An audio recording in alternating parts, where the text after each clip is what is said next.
Hello friends, welcome to Click to Edit channel. My name is Pulkit Goyal and I am going to teach you Adobe Photoshop. There will be two courses of Adobe Photoshop. That is, first course is Essentials course and second is Advanced course.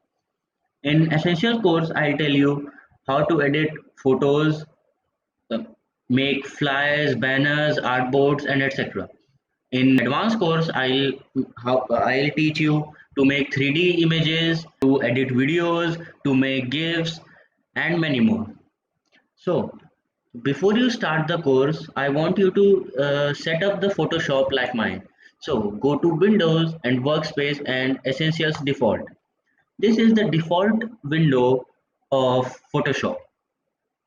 So, here I'm using Adobe Photoshop 2020 as you can see here. But if you are using an older version of Adobe Photoshop, you will not see some of the tabs or filters in your Photoshop. The first is that you will not see here 3D.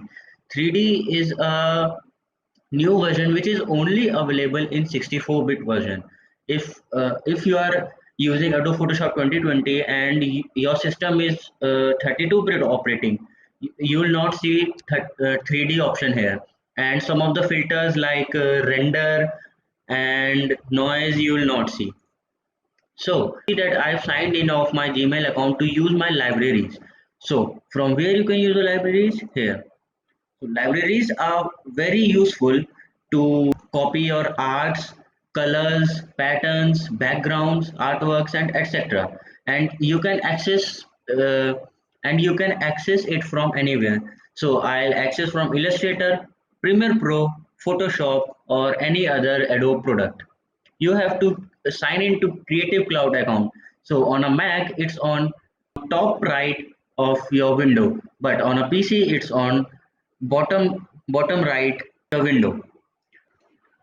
I want you to do one more thing in your uh, Adobe Photoshop. So on a Mac, here it's written Photoshop CC. So click on that, and here there is preferences. Go and on a Windows, it's under Edit, Preferences, and General. So general, and I want you to click both of these buttons. Click reset preferences on quit and reset all warning dialogs and press OK.